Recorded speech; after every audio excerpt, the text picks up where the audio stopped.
أعوذ بالله من الشيطان الرجيم.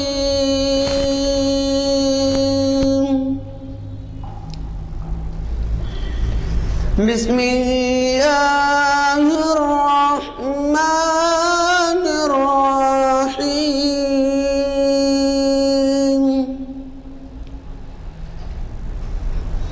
فتول عنهم حتى حين وأبصرهم فسوف يبصرون.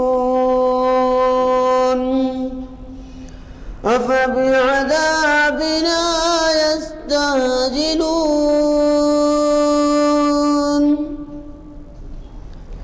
فإذا نزل بساحتهم فساء صباح المنذرين.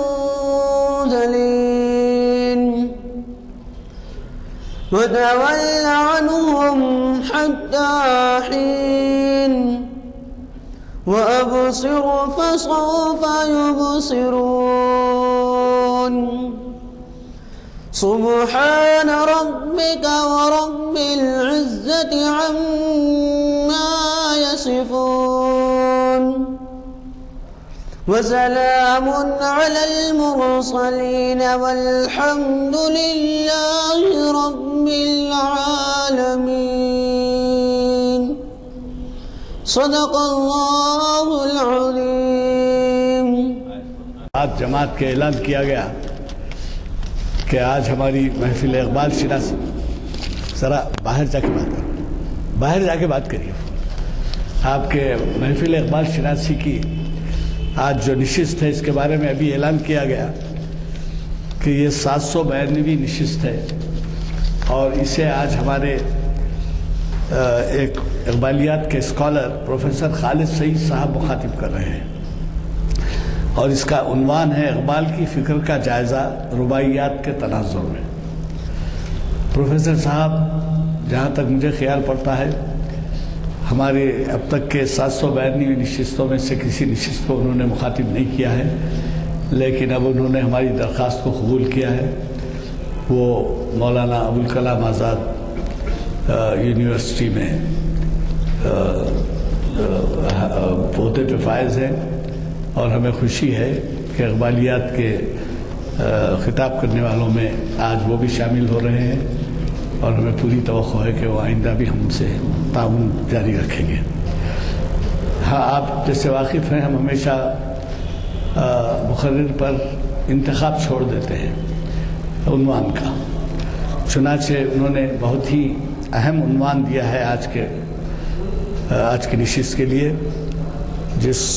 جو یہ ہے کہ اقبال کی فکر کا جائزہ رباعیات کے تناظر میں. آپ تو واقف ہیں کہ اقبال کی شاعری کے کئی اصناف ہیں، کئی صنفیں ہیں، جیسے رباعی ہے، غزل ہے، مرثیہ ہے، فلاں فلاں. تو اب اسی میں جو ہے یہ رباعیات کے تناظر میں اس کے بیک ڈراپ میں، اس کے بیک گراؤنڈ میں وہ ہم سے مخاطب ہوں گے، جو بہت ہی معلوماتی رہے گا کیونکہ اقبال کے رباعیات بھی کافی معنی خیز اور سبق آموز ہے. میں زیادہ آپ کا وقت لیے بغیر صرف ایک اور اعلان اتنا کر دوں گا کہ ہفتے کے دن اس سے تو آپ واقف ہیں کہ میر تقی میر کو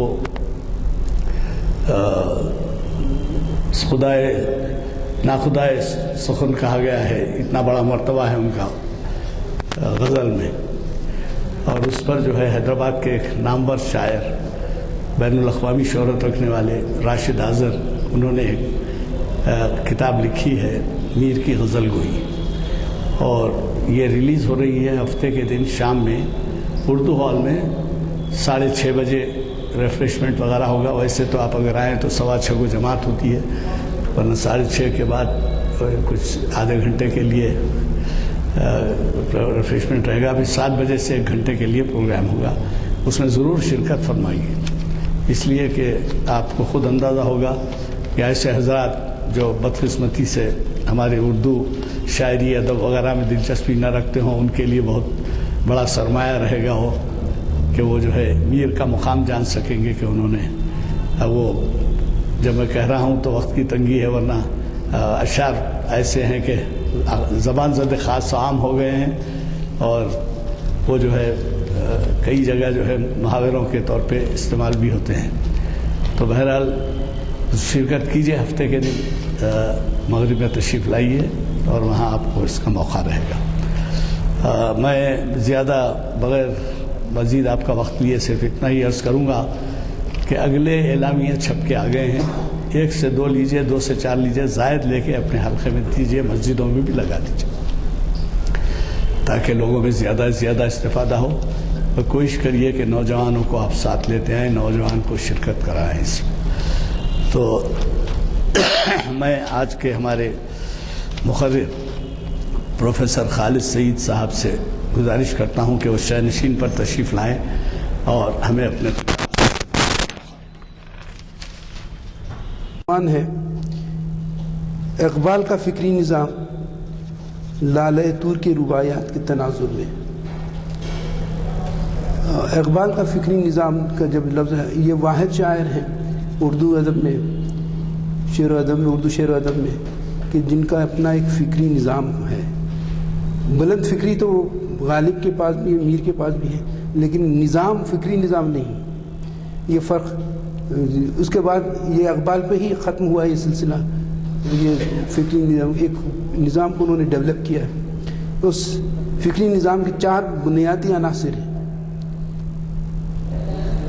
عشق، خودی، عمل اور مرد مومن۔ یہ 4 بنیادی عناصر ہیں جس پر ان کا فکری نظام ٹکا ہوا ہے، اور اس کے ضمنی اگر سرخیاں اگر دیکھیں گے تو وہ ہوتی ہیں۔ آپ تشریف رکھیے، مجھے ٹھہر کی نہیں، مجھے ٹھہر کی عادت ہے کلاسز میں۔ وہ ضمنی عناصر ہیں: عقل و دل، ذوق و شوق، توکل اور قناعت۔ یہ اس کے سب ہیڈنگز ہیں ان کے فکری نظام کے۔ اب آئیے، سب سے بڑی چیز تو یہ ہے اقبال کو قدر کرنے کی کہ آپ ہم سب جانتے ہیں جب کوئی تصور رواج پا جاتا ہے، اس تصور کے خلاف کچھ کہنا یا کچھ منوانا اتنا آسان نہیں ہوتا۔ اور خاص طور سے لفظ عشق اردو ادب کا راندہ درگاہ لفظ ہے، اتنا استعمال کیا جا چکا ہے کہ اس پر کلیشے کی حیثیت اختیار کر گیا۔ لیکن اقبال کا کمال یہ ہے کہ اسی لفظ کو انہوں نے پھر سے رواج دیا، ایک نئے تناظر میں، ایک نئی فکر میں، بلکہ اپنے جو فکری نظام ہے اس کی بنیاد انہوں نے عشق پہ رکھی ہے۔ عشق، لالہ طور کی جو نظمیں رباعیات ہیں ان کی ابتدائی 6 ایسے رباعیاں ہیں جن پہ عشق کا فکری نظام ٹھہرا ہوا ہے۔ یہ کہتے ہیں: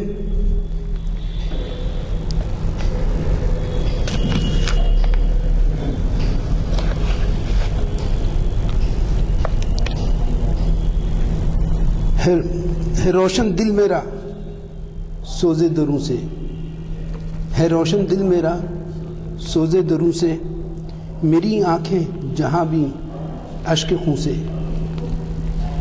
وہ رمز زید سے واقف نہیں ہے، کہے جو عشق ہے تو ہے جنوں سے۔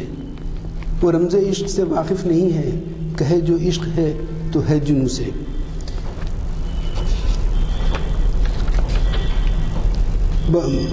گلستان میں بہار عشق لائے، کلی کو دشت میں وہ روشنائے، سمندر میں شعاع عشق تہ تک پہنچ کر راہ مچھلی کو سجھائے، اور چکوروں کو لڑا دے باز سے عشق، چکوروں کو لڑا دے باز سے عشق، عقابوں کو یہ بے توقیر کر دے، عقابوں کو یہ بے توقیر کر دے، حفاظت لاکھ کر لوں اپنے دل کی، کمی گیسے ترازو تیر کر دے۔ تو ایک اور ان کی رباعی پیش ہے، اس کے بعد ہم گفتگو اس پر کریں گے۔ گلوں کو باغ میں رنگی کرے عشق، بلائیں جان پر میری دھرے عشق، جو دیکھے چیر کے سینہ زمیں کا وہاں بھی خوب خوریزی کرے عشق۔ اور یہ آخری ہے، نہ سب کو راس آتی ہے محبت، کہاں ہر کوئی اس سے مایاور ہے۔ نہ سب کو راس آتی ہے محبت، کہاں ہر کوئی اس سے مایاور ہے۔ لیے داغ جگر کھلتا ہے لالا، دل لال بدخشاں بے شرر ہے۔ یہ 6 رباعیاں جو ابتدائی صفوں پہ ملیں گی آپ کو، تو عشق کس سے ہی متعلق ہے، بلکہ ہر رباعی میں عشق کے ایک نئے پہلو کو، عشق کے ایک نئے تصور کو انہوں نے سامنے رکھا ہے، پھر ہمارے سامنے رکھا ہے۔ جیسے کہ چوتھی رباعی میں خوابوں کو بے توخیر کر دے۔ عشق وہ جذبہ ہے جو چکوروں کو بانس سے لڑاتا ہے، تو خوابوں کو بے توخیر کرتا ہے، اور پھر جو عشق کے مارا کبھی نہیں بچ سکتا، کیونکہ عشق اپنا تیر چلا کر ہی رہتا ہے۔ تو یہاں پر عشق کے مسخر کرنے کی طاقت کی طرف اشارہ کرنے والے کہ عشق کائنات کو مسخر کرنے کے جذبے کا نام ہے۔ عشق وہ عشق نہیں ہے جو 2 افراد کے درمیان ہوتا ہے، بلکہ یہ عشق وہ ہے جو کائنات کو سنبھالتا ہے، کائنات کو یہ کرتا ہے۔ اور یہ وہ عشق ہے، گلستہ میں بہاریں عشق لائے۔ بہاروں میں اگر کسی سے رنگ پیدا ہوتا ہے تو وہ عشق کی ہی وجہ سے پیدا ہے، اور کلیوں کو جنگلوں میں روشن کر دیتا ہے عشق۔ تو یہ وہ روایتی عشق نہیں ہے۔ عشق اور کائنات کے جو عناصر ہیں، ان کو یہاں پر اس عشق میں عشق کا پہلو، خیر کے پہلو کو بیان کیا ہے۔ اقبال نے عشق کے خیر کے پہلو کو بیان کیا ہے، وہ یہ کہ بہاریں عشق لاتا ہے، اور سمندر میں شعاع عشق تہ تک پہنچ کر راہ مچھلی کو سجھائے۔ ٹھیک ہے، بس ٹھیک ہے، ادھر آ جائیے، مائک ادھر آ جائیے جی۔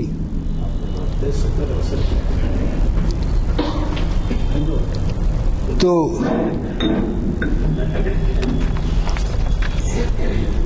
عشق پہلی چیز تو انہوں نے جو پہلی رباعی میں رکھا ہے، کہے جو عشق ہے تو ہے جنوں سے۔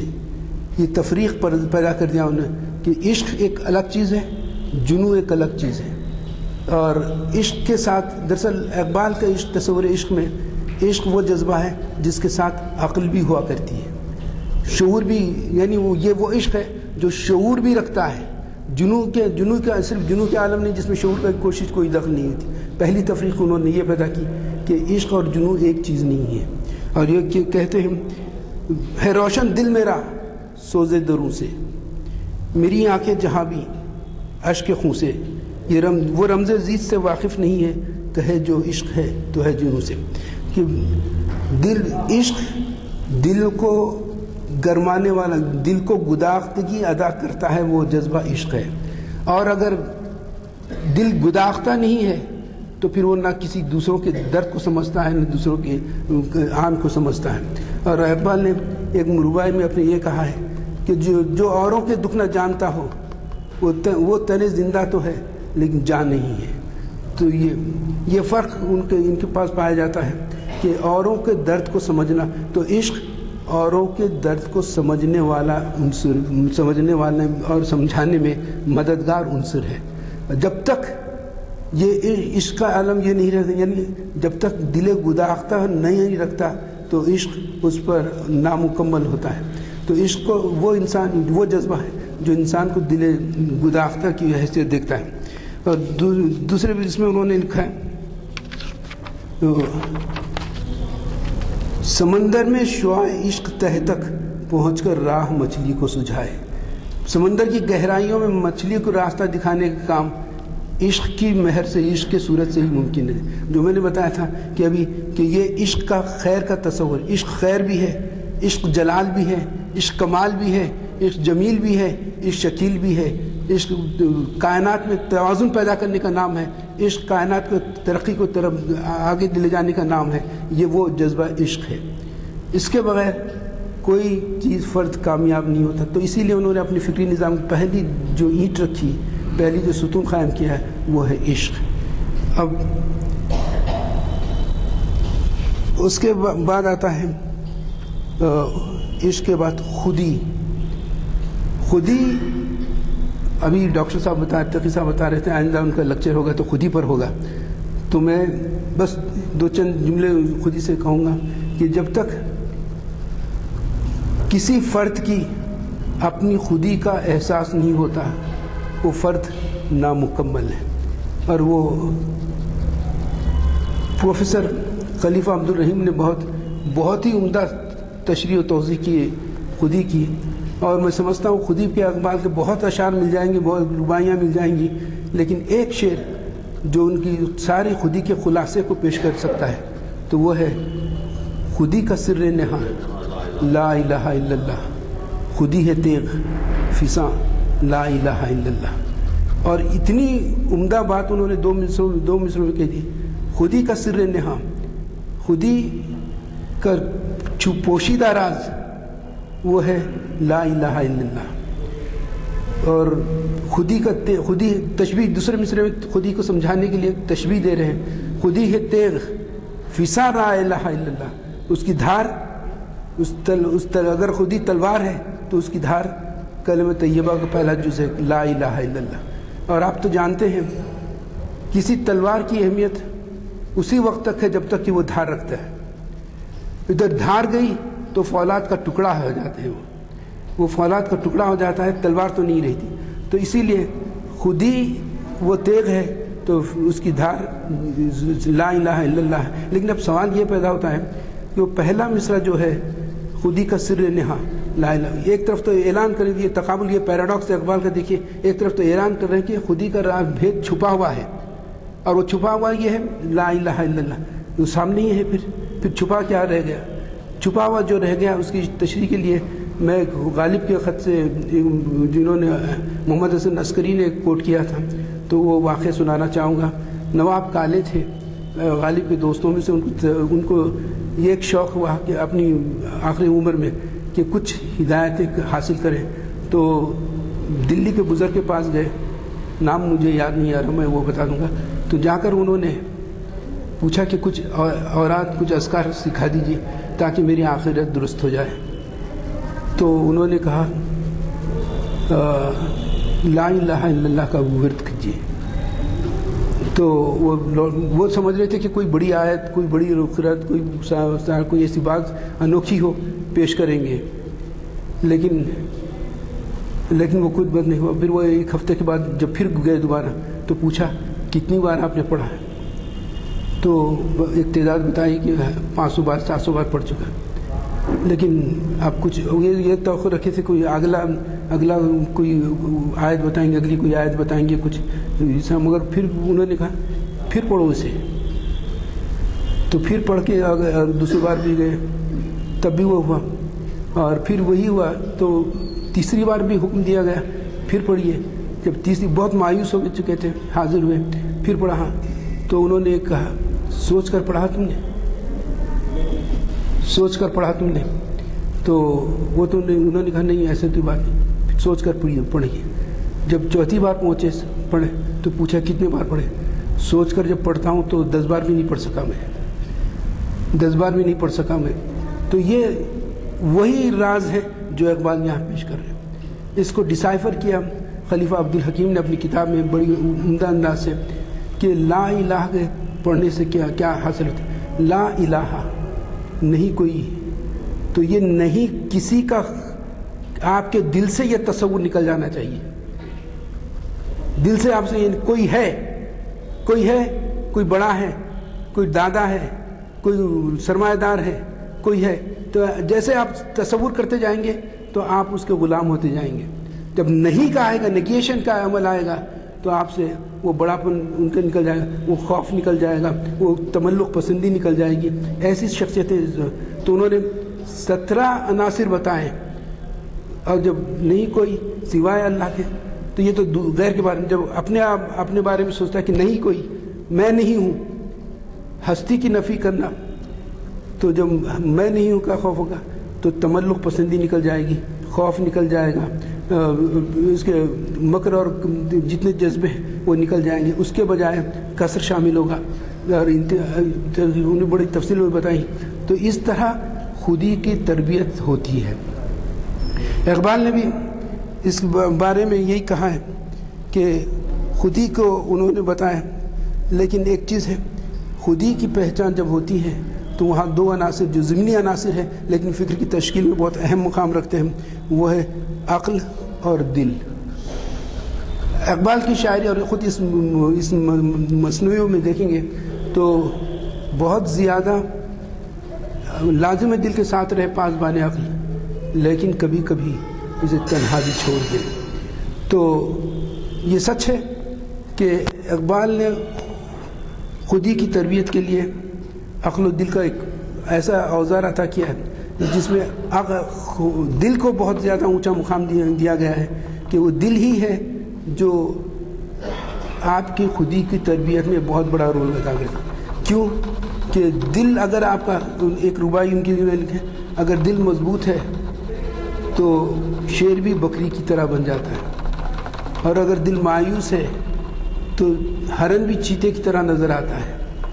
تو یہ دل کا مقام ہے، اور دل کے مقام کے لیے ایک بہت اچھی ربائی میں نکالوں گا ڈھونڈ کہ دل اور جان میں جو رشتہ ہے، دل اور تن میں جو رشتہ ہے، اگر تن میں دل ہے تو پھر وہ جان رکھتا ہے، اور کسی کے جان میں، تن میں جان نہیں ہے، دل نہیں ہے، تو پھر وہ بیکار ہے، اوروں کی نہ قدر کر سکتا ہے نہ خود اپنی قدر کر سکتا ہے. ابھی میں تو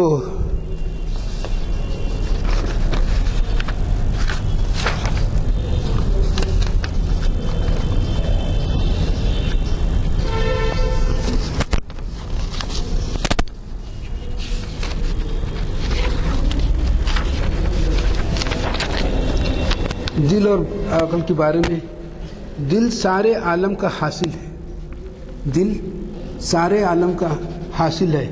اور یہ ربائی آج اس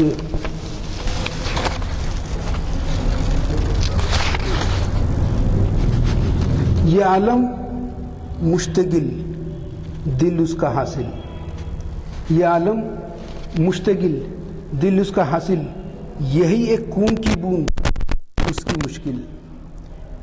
میری نظریں کہ ہیں دو بین، ورنہ ہر ایک بندے کی دنیا اندر دل. اور دل وہ چیز ہے جو صحیح راستے کی رہنمائی میں کام آتا ہے، اور دل کی وجہ سے، اور ہمیشہ عمل کی طرف دل راغب رہتا ہے. ان کی ایک ربائی ہے، اس کا ترجمہ ہے کہ کبھی ساحل سے بنی ہے. میں بتاؤں اس کو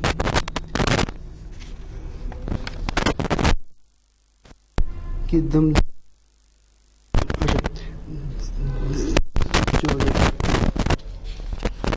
دل کیسا ہو، اس کی اقبال نے تشریح کی ہے.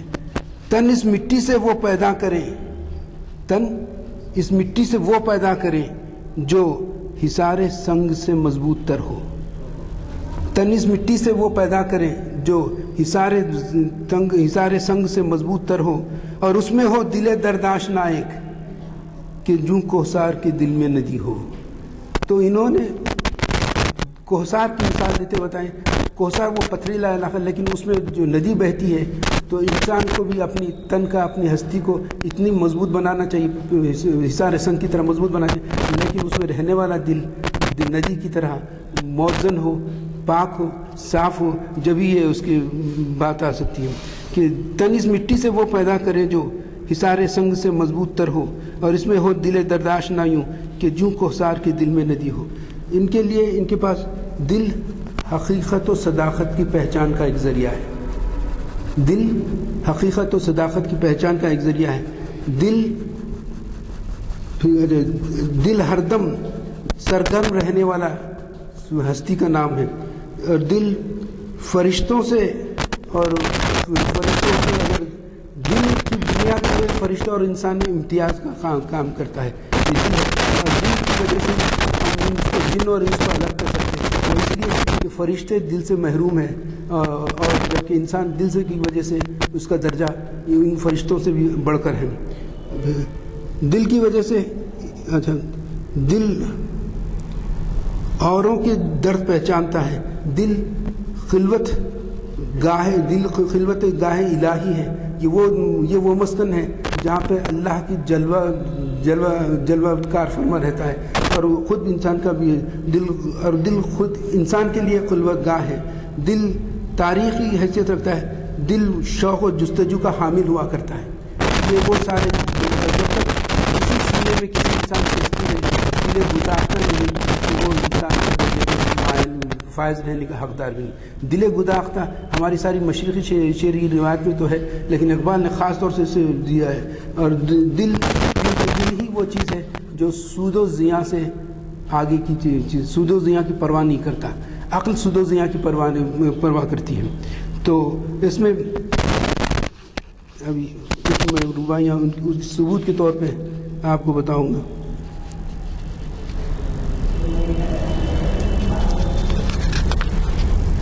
ہم شرر سے خاک میری آری ہوتی، شرر سے خاک میری آری ہوتی تو خالی شور سے میں خانہ ہوتا. نہ ہوتا عشق نہ ہنگامہ اس کا اگر دل عقل سا فرزانہ ہوتا. تو عقل کی فرزانگی مشہور ہے، لیکن دل کی دیوانگی کے آگے عقل کی فرزانگی کا کام نہیں. اور سچ بات تو یہ ہے کہ تاریخ اٹھا کے دیکھیں، انسانی تاریخ دیوانگی کے ہی سبب یہ تاریخ بنتی ہے. انسانی ارتقاء کا کمال دیوانگی کے ہی ہاتھوں ہوتا ہے. اگر آپ دیکھیں وہ دیوانگی کہ چارلس گڈیئر نے اپنی ساری کمائی ساری جائیداد لگا دی ربر کے بنانے میں. تو نہ صرف اپنی جائیداد، نہ صرف اپنا سرمایہ لگایا، اپنے دوستوں سے بھی خرچ لیتا رہا، سب کچھ کرتا رہا، لیکن وہ دیوار چھوٹی نہیں. اتفاقی سے ربر آتا ہے جس میں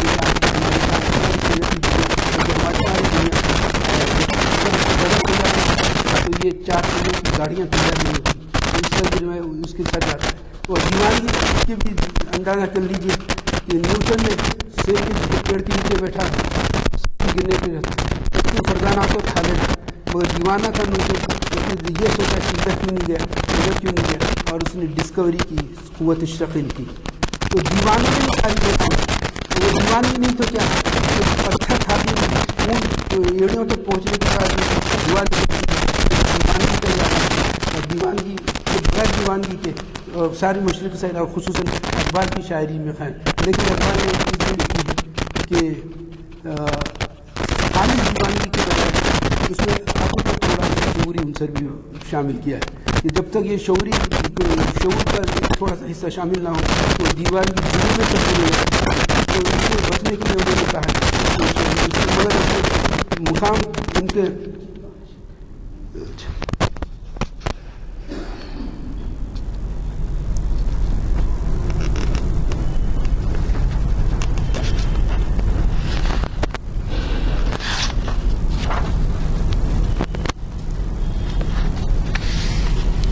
اور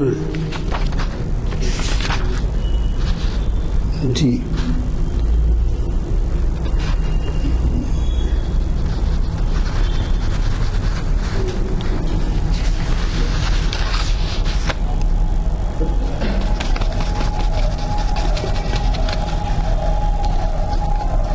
دلا تخلید پروانہ کرے کیوں، دلا تخلید پروانہ کرے کیوں، بچیں گے طور مردانہ سے کب تک. دلا تخلید پروانہ کرے کیوں، بچیں گے طور مردانہ سے کب تک. خود اپنی آگ میں کیوں نہ جلے ہم، جلیں گے آتش بیگانہ میں کب، پرائی آگ میں کب تک جلیں گے. پھر سے پڑھو، کریں تخلید پروانے کی کب تک، یوں کب تک طور مرداں سے بچیں گے. خود اپنی آگ میں کیوں نہ جلے ہم، پرائی آگ میں کب تک جلیں گے. تو یہ آگ دل کی اپنی آگ ہے.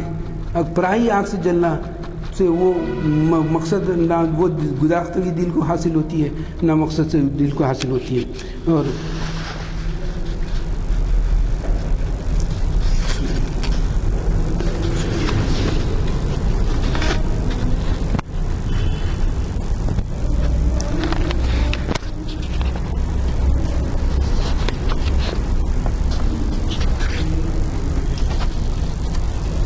یہ تو ہو چکا ہے.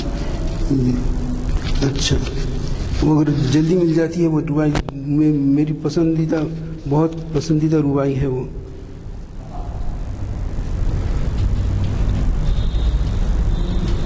اور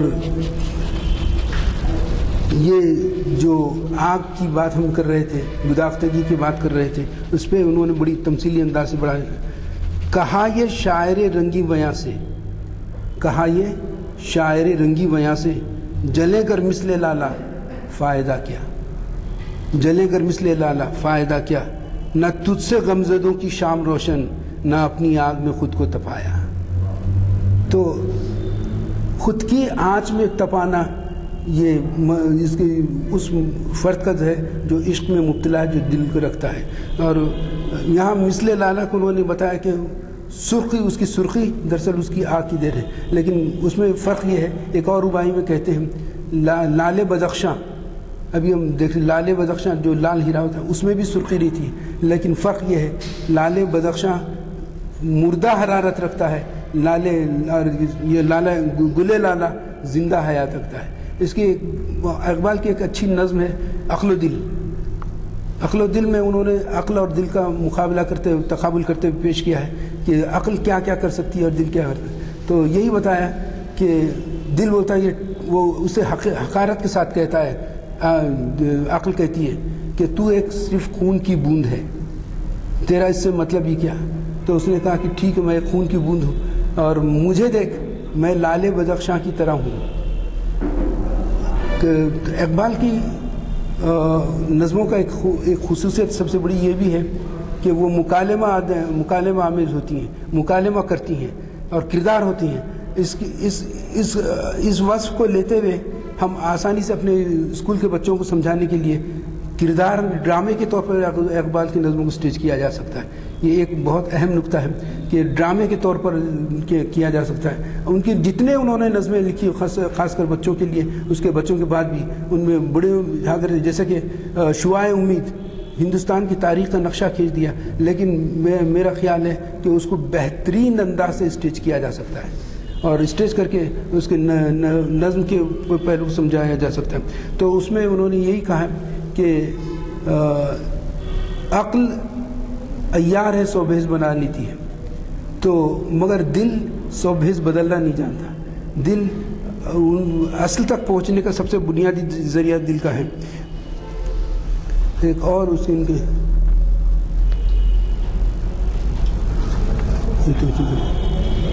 اچھا ایک چیز یہ ہے, ایک ربائی ہے ان کی جس میں یہ کہا گیا ہے کہ دل اس تن میں کیسے سمایا ہوا ہے, مشتغل, اس مشتغل میں یہ میرا دل کس طرح سمایا ہوا ہے.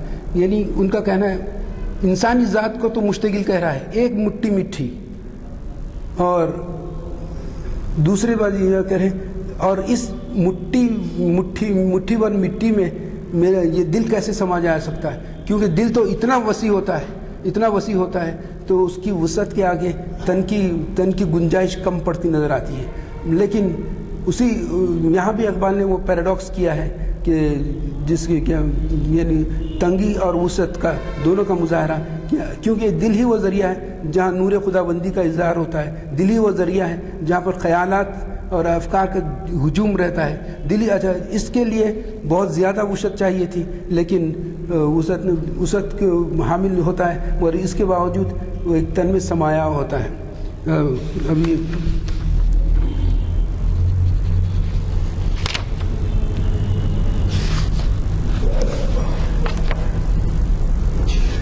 اچھا بیچ بیچ میں یہ چیزیں جیسے سامنے آ رہی ہیں میں بتاتے جاؤں گا. انہوں نے ان کی ایک دوسری چیز عمل جو ہے, فکر کا ان کا عنصر عمل, اگر عشق نہ ہوتا تو یہ خودی کا پہچان بھی نہ ہوتی, اور خودی اپنی پہچان کراتی ہے اپنے عمل سے کراتی ہے. اور عمل کے لیے اقبال نے مختلف جگہ اتنے اشعار کہیں اور رباعیاں کہیں. ایک یہ چیز بھی دیکھ لیجیے اس کی کہ سجامت بزم تو ساحل پہ اس جا, سجامت بزم تو ساحل پہ اس جا, سبکتر زیست کا نغمہ جہاں ہے. سجامت بزم تو ساحل پہ اس جا, سبکتر زیست کا نغمہ جہاں ہے. اتر دریا میں موجوں سے لڑا کر تگو دو ہی حیات جاویداں ہیں. جی سجامت بزم تو ساحل پہ اس جا، سبکتر زیست کا نغمہ جہاں ہے، اتر دریا میں موجوں سے لڑا کر تگو دو ہی حیات جاویداں ہیں. تو تگو دو کو اقبال نے، جد و جہد کو اقبال نے زندگی کا عنصر اور کامیاب زندگی کی طرف بڑھانے والا عنصر قرار دیا. اور ایک جگہ عجم کے بارے میں لکھتے ہیں تو انہوں نے کہا عجم ساری دنیا میں مشہور ہے، لیکن میں اس ندی میں اپنی کشتی نہیں ڈالنا چاہتا جس ندی میں کوئی مگر نہ ہو، کوئی نہنگ نہ ہو. تو دراصل یہ چیلنج کی بات ہے، چیلنج کی بات ہے کہ وہ ایسا کام کرنا چاہتے ہیں کہ جس کے اور ایسے مقام کو پسند کرنا چاہتے ہیں جہاں مقابلہ ہو، جہاں لہریں موزن ہو، تبھی وہ اس کے اوپر کرتے ہیں. اور اگر خاموشی سے بہنے والی دریا میں وہ اپنے کشتی نہیں ٹھہرنا اسے. اور اس لیے خضر کا ایک حوالہ دی تو انہوں نے کہا کہ خضر خود کہتے ہیں کہ تو ایک عرصے ایک روائی ہے اسے کہ تو عرصے سے کنارے ٹھہر کے یہ جنگ دیکھ رہا ہے، کنارے ٹھہر کے تو یہ جنگ دیکھ رہا ہے. اس سے بہتر یہ ہوتا کہ تو خود اس رن میں شامل ہوتا اور پھر اپنا حصہ لے کے بتاتا تو اس کو فتح یا نجی. یعنی کہنے کا مطلب یہ ہے کہ اقبال عمل کے خیال ہیں، اور ایسے عمل کے جو انسانیت کے لیے فائدہ مند ہو.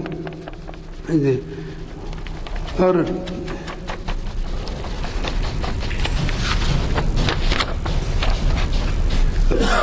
یہ کہو مت مدعائے زندگانی، نہیں دیکھی ادائیں اس کی تو نے، پر میں وہ مست ہوں ذوق سفر سے جو منزل کو بھی سنگ راہ جانے. جو منزل کو بھی سنگ راہ منزل کے پتہ بتاتی ہے، لیکن جس خودی کے پاس تربیت ہو چکی ہے وہ منزل کو سنگ راہ سمجھتا ہے کہ کوئی منزل اس کی آخری منزل نہیں ہوتی، بڑھنا ہی اس کا کام رہتا ہے. اور اسی لیے کہ جو میں ہوں وہ مست ہوں ذوق سفر سے جو منزل کو بھی پھر راہ دانے وہ سنگ راہ جانے. اور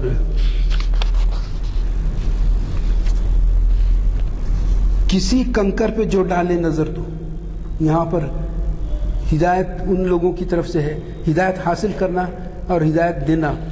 بعض شخصیتیں ایسی رہتی ہیں جن کی صحبت سے آدمی ہدایت یافتہ ہو جاتا ہے، اور بعض شخصیتیں ایسی رہتی ہیں جو صرف ایک نظر سے اپنے چاہنے والے کی تربیت کر دیتی ہیں. یہاں کے احباب یہ کہہ رہے ہیں کہ کسی کنکر پہ جو ڈالے نظر تو کہ گوہر بن جائے وہ تیرے اثر سے. کسی کنکر پہ جو ڈالے نظر تو گوہر بن جائے وہ تیرے اثر سے، نہ خود کو تول زر سے بندہ زر، نہ خود کو تول زر سے بندہ زر، یہ زر ہے زر تیرے لمس نظر سے، یہ زر ہے زر تیرے لمس نظر سے.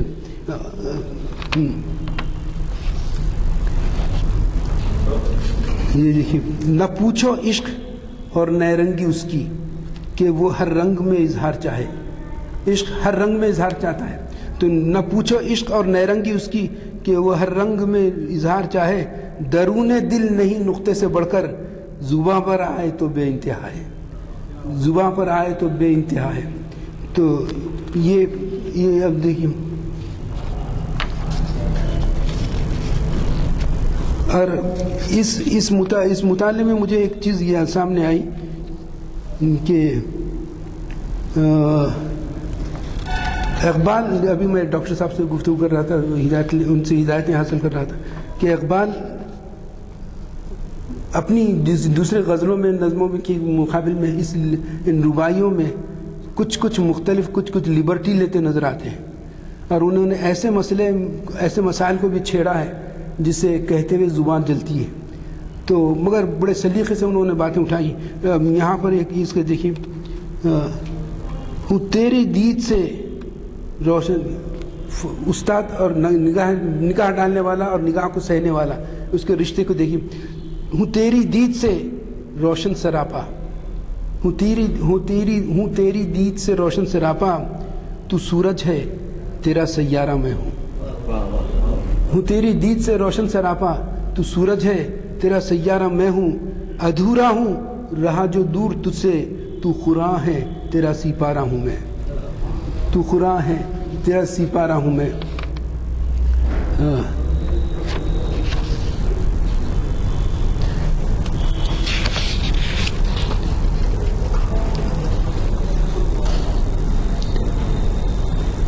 ابھی جو بات چل رہی تھی خودی کی عنصر کی وجہ سے، خودی تو ہم کو ایک پیکر نظر آتا ہے، انسانی پیکر، لیکن جب جائزہ لیتے ہیں تو اس پیکر میں ایسی بے قرانی ہے کہ اس کا جائزہ دیکھیے، لکھتے ہیں ہر ایک انجم تا انجم صد جہاں تھے، ہر ایک انجم تا انجم صد جہاں تھے، جدھر جاتی خرد حد آسماں تھا، جو دیکھا میں نے اپنے آپ میں تو کرانے بے کران دل میں نہا تھا.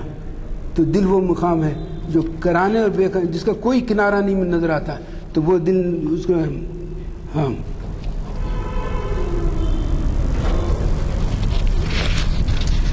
یہ کائنات کی تکوین کائنات کے بارے میں اقبال کا تصور دیکھیے.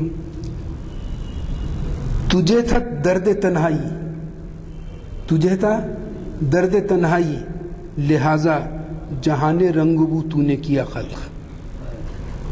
تجھے تھا درد تنہائی، جی تجھے تھا درد تنہائی، لہذا جہان رنگ بو تو نے کیا خلق.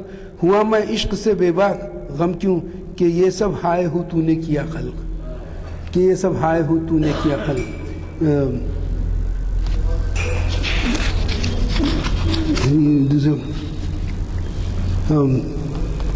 یہ اس میں قرآن کی حدیث قدسی کا بھی اظہار ہے کس کی ڈھونڈ اور بے چین کیوں ہوں، ہے کس کی ڈھونڈ اور بے چین کیوں ہوں، تو پردے میں ہے لیکن وہ ہویدا. تو ہے کس کی ڈھونڈ اور بے چین کیوں ہے، تو پردے میں ہے لیکن وہ ہویدا. تلاش اس کی نہ خود کو جاننا ہے، تلاش اپنی اسے پانا ہے گویا. تلاش اس کی خودے نہ جاننا ہے، تلاش اپنی اسے پانا ہے. تلاش اپنی من عرفا نفسہ عرفا ربہ، جس نے اپنے کو آپ کو پہچانا اس نے خدا کو پایا. جی تلاش اپنی اسے پانا ہے گویا. اور کہہ رہے کہ تلاش اس کی، لوگ اگر اس کی تلاش میں ہیں تو اس کا مطلب ہے کہ وہ خود کو نہیں جانتا.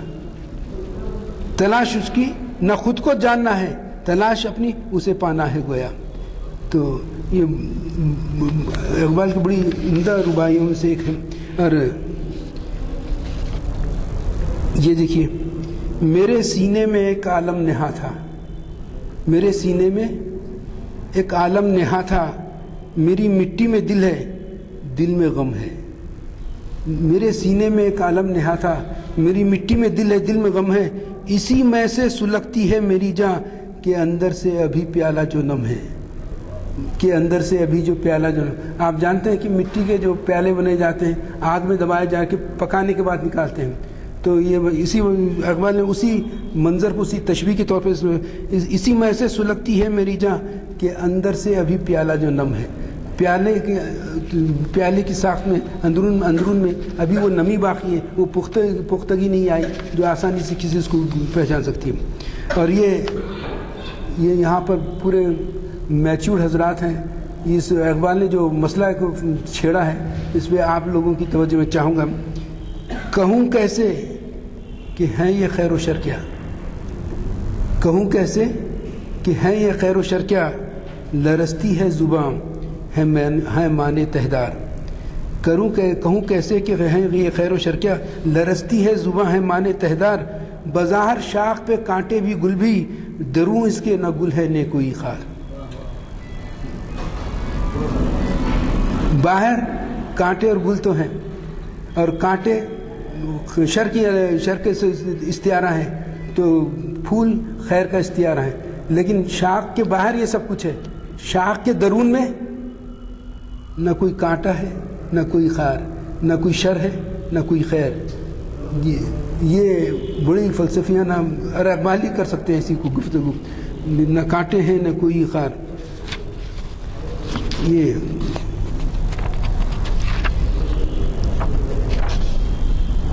نہ پوچھو کون ہوں میں ہوں کہاں کا، نہ پوچھو کون ہوں میں ہوں کہاں کا، اسی الجھن میں ہوں تازیست ہر دم. ہوں دریا میں مثال موج بے چین، کشاکش سے میری ہستی ہے قائم۔ کشاکش ہی دراصل فرد کو فرد بناتی ہے، ہستی کو ہستی بناتی ہے۔ اگر کشاکش نہ ہو، وہ کشمکش نہ ہو، چاہے مقصد کو پورا کرنے کی یا مقصد کو حاصل کرنے کی، تو وہ ویسی ہستی بیکار ہے۔ اب یہ دیکھیے،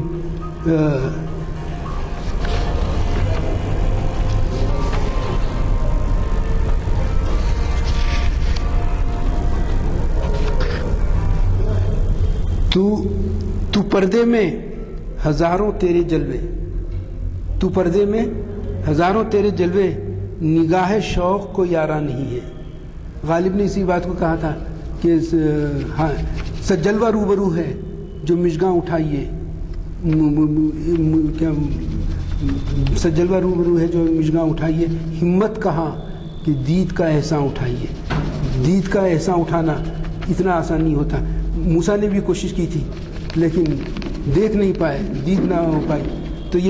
تو ہمت یہی کہہ رہا ہے کہ تو پردے میں ہزاروں تیرے، نگاہ شوق کو یارا نہیں ہے مثل مستی میں خوں میں شامل، پر وہ بیگانہ ہاتھ آتا نہیں ہے۔ اگرچہ ہمارے رگ رگ میں میں کی طرح وہ شامل ہے، بہہ رہا ہے، لیکن اسے پانا اتنا آسان نہیں ہے۔ تو اتنے قریب رہنے کے باوجود بھی یہ کہہ رہے ہیں پر وہ بیگانہ ہاتھ آتا نہیں ہے۔ اور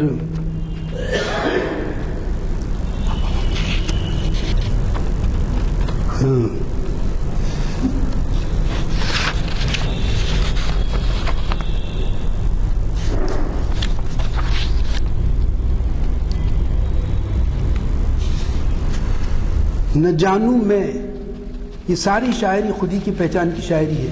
نہ جانوں میں کہ بادہ ہوں کہ ساغر، نہ جانوں میں کہ بادہ ہوں کہ ساغر، گوہر خود ہوں کہ ہیں دامن میں گوہر، گوہر خود ہوں کہ ہیں دامن میں گوہر، نظر دل پر پڑی تو میں نے دیکھا، الگ تھا میں جدا تھا میرا جوہر، الگ تھا میں جدا میرا تھا جدا تھا۔ جی جی جی جی بالکل صحیح۔ ایک اور اس کی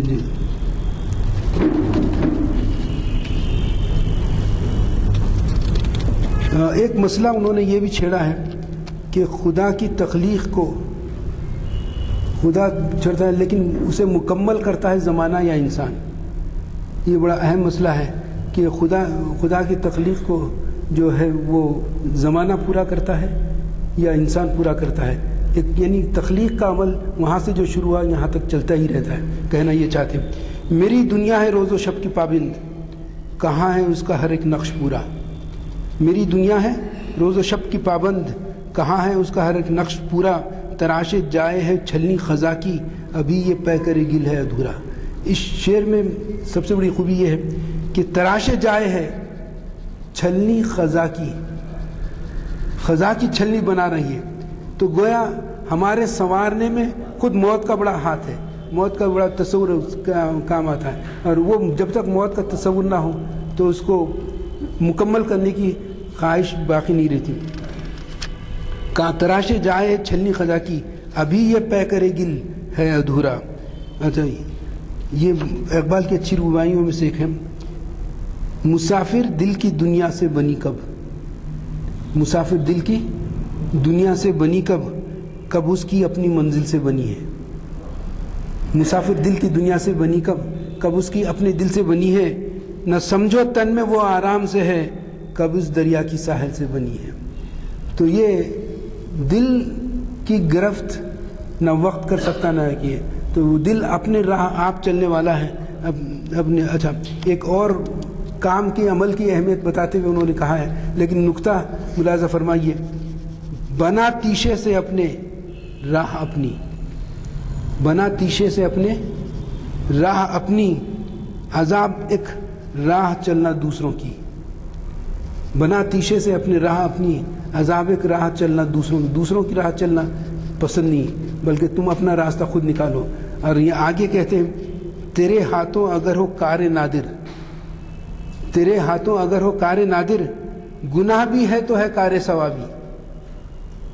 گناہ بھی ہے تو جو ملا حضرات ہیں وہ تو فتویٰ دے دیں گے کہ انہوں نے گناہ کو بھی کار ثواب ٹھہرایا ہے، مگر ہر ایسے گناہ کو نہیں جو کار نادر، ایسا کام جو بالکل نہ کیا گیا ہو، اگر اس وہ کام اگر کوئی کرتا ہے، اگر اس سے کمزوری بھی جھلکتی ہے تو وہ ایک ثواب کا کام، یعنی کام یا عمل زندگی کے تسلسل کو باقی رکھنے والا شے ہے، اور زندگی کے تسلسل کو باقی رکھنا ہی سب سے بڑی کامیابی ہوتی ہے، کیونکہ یہیں سے اس میں اچھا اس میں ایک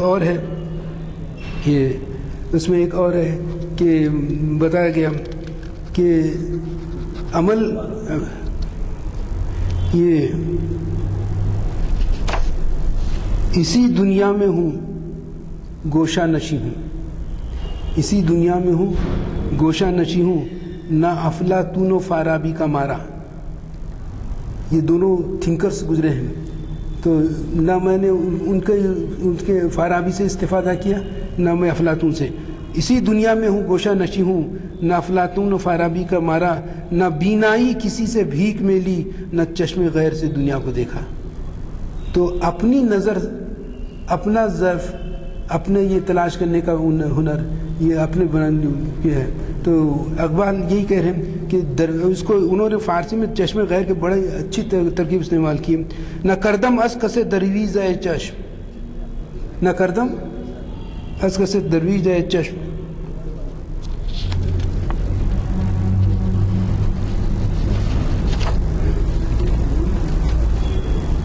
یہ دیکھیے، کلی سے سیکھی رمز زیست تے دل کہ پردے میں حقیقت جلوہ گر ہے.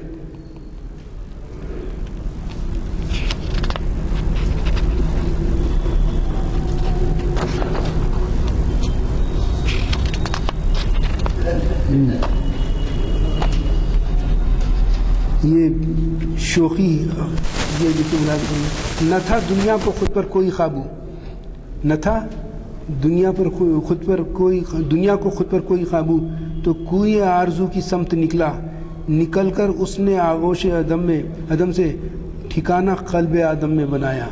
کہ قلب آدم وہ مقام ہے جہاں پہ میں نے اس سے پہلے بھی کہا کہ جہاں سارا جو ایک آخری میں سنا کہ اس کو یہ مزاج لالہ خدرو شناس، فارسی بھی سن لیجئے کہاں وہ آگے. مزاج لالہ خدرو شناسم، مجھے جو تکلیف ہوئی ہے اس کو ترجمہ کرنے میں آپ کو شاید میں شیئر کر سکتا ہوں. مزاج لالہ خدرو شناسم بشاخندر گلارا بو شناسم. مزاج لالہ خدرو شناسم بشاخندر گلارا بو شناسم. ازا دارد مورا مرغ چمن دوست مقام نغمہ ہائے او شناسم. اچھا ٹھیک.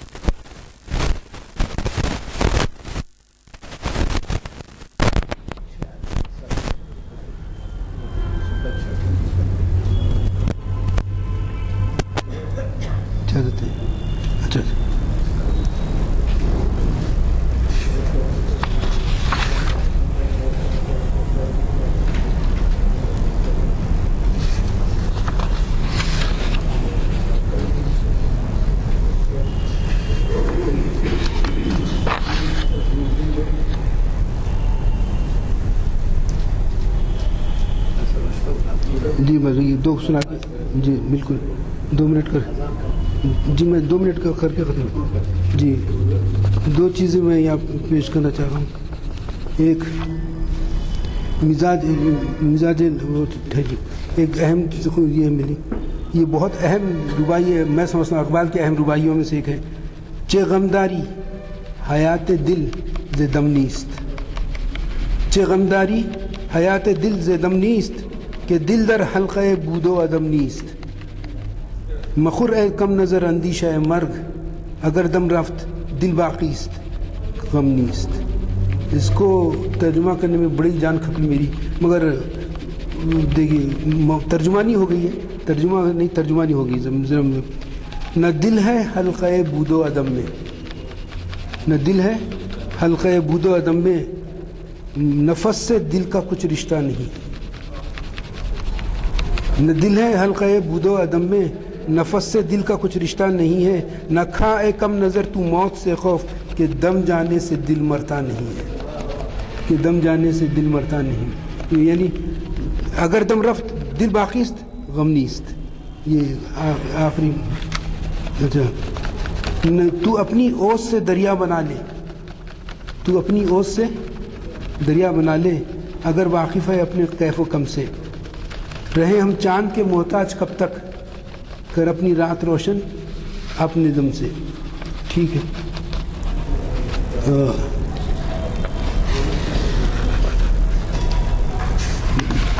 تو کہنے کا مطلب یہی ہے کہ اقبال کی، اچھا اس میں جو میں نے بتایا کہ میں نے ذکر کیا تھا ابھی آپ سے سامنے پیش کیا تھا کہ اقبال کچھ لیبرٹی لیتے ہوئے نظر آتے ہیں بہت سے، جیسا کہ ایک ربائی ان کی ہے، برا مت مان وائز گر برہمن، برا مت مان وائز گر برہمن، کہے ہم سے کرو سجدہ بتوں کو، کہے ہم سے کرو سجدہ بتوں کو، خدا نے بھی کبھی تراشا تھا ایک بت، دیا تھا حکم سجدہ خودسیوں کو، خودسیوں کا انسان کا بت۔ تو یہ روایت وہی روایت ہے، تو اقبال چھیڑ کر رہے ہیں کہ اگر وائز برا کہتا ہے کہ ہمارے بتوں کو پوجو تو برا نہیں ماننا، کیونکہ خدا نے بھی تراشا تھا کبھی بت، دیا تھا حکم سجدہ خودسیوں کو، وہ خودسیوں کو دیا تھا۔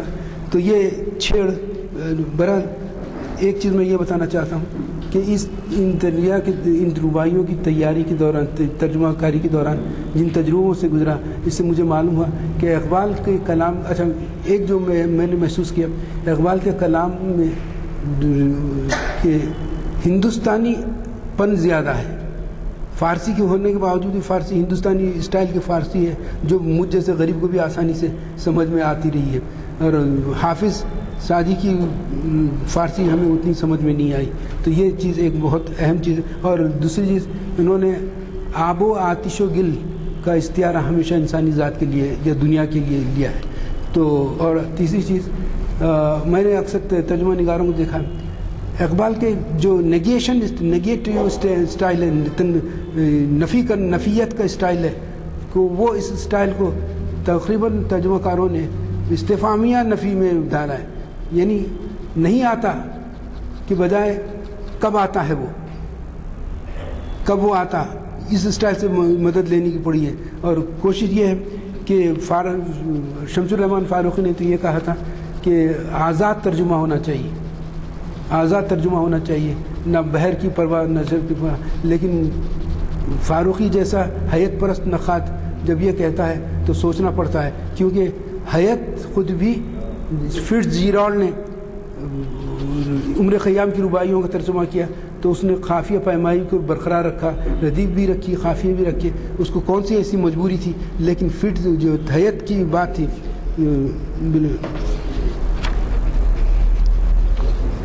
چلیے میں آپ حضرات کا میری خشمہ خراشی کو سننے کے لیے میں شکر گزار ہوں۔ میں نے کوشش کی اور انشاءاللہ اس پر ترتیب کے ساتھ مضمون قلم بند کر کے آپ کی خدمت پیش کروں۔ بہت بہت شکریہ سر۔